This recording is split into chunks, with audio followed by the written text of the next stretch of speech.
Hey everyone, this is Scott from Forgot to Grow Up. Welcome to another edition of ReWatching Agents of S.H.I.E.L.D. Today I'm talking about Season 5, Episode 9, Best Laid Plans. I'm just going to be starting off with the plot summary and then just talking about my general thoughts after having just finished rewatching this episode. So yeah, the plot summary of this episode says, as the gravity storm worsens, the team attempt to relaunch the Zephyr. May reveals that using the shard, Flint can recreate the monolith, allowing the team to travel back through time. Similar to the lighthouse, Fitz and Simmons find gravitonium on the Zephyr and realize that the designs were manufactured by Fitz himself. On the station, Flint, Mac, and Yulia successfully gain control of the lower levels. Tess is resurrected by Caecilius and sent to relay demands for him, who threatens to detonate explosives, killing everyone if they are not met. Mac and Yo-Yo retaliate by placing the explosives on level 35, the medical floor, which would prevent Caecilius from breeding more Inhumans. During a standoff with Caecilius, Flint evacuates the inhabitants to the upper levels and uses the remaining explosives to separate them from the lower levels out of Caecilius' reach. Using the gravity storm to her advantage, May navigates the Zephyr into space as Daisy battles Sonora again, this time killing her. Daisy then contacts Mac while the team are heading back to the lighthouse. Caecilius reveals he has his own seer telling him what will happen. So yeah, I just finished rewatching this episode, and this was another fun episode. The team gets the Zephyr flying again. Fitz and Simmons finally put together that they did all this work once before, and Fitz gets a little like, I already fixed this stuff. I did this.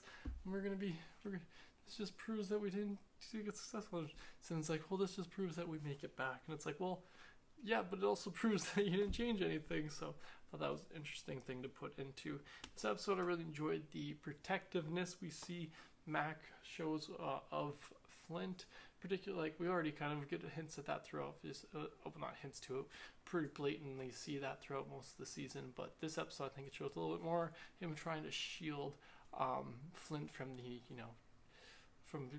just the guns and the violence that is kind of associated with them having to take up this fight against Caecilius. So I thought that was an interesting thing from the throne, especially since, last season he had the stuff with his daughter in the framework.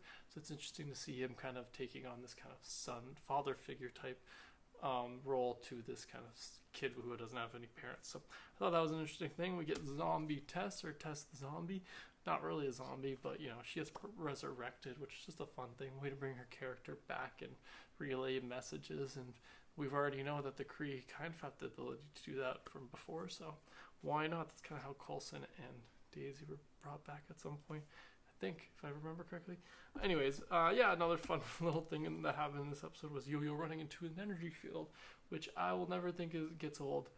I love Yo-Yo, but it's still funny to watch any speedster run into an energy field, because that shit's funny. Just anybody running into anything's funny. So I just thought that was a fun little thing. Well, she's, especially how, like, cocky she is about, how easily it can be for her to take out Caecilius, and she doesn't even think about the fact that there might be an energy field or some kind of defense. And in her defense, there hasn't been any kind of, like, in the time they come from, in our time, there isn't anything really that can stop her. But this is also the future, and she's on an alien spaceship, so maybe she should have taken more things into consideration. I also enjoyed the kind of like nod at the seer in this episode. I'm pretty sure we know who that is.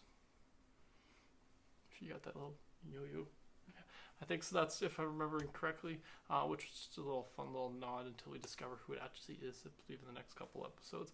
But then the final fight with Daisy versus Sonora. That was just a cool fight to see them fighting it out in the Zephyr, and then having a little bit of a zero gravity fight ending with, Daisy kind of impaling her, but you gotta use what you gotta use.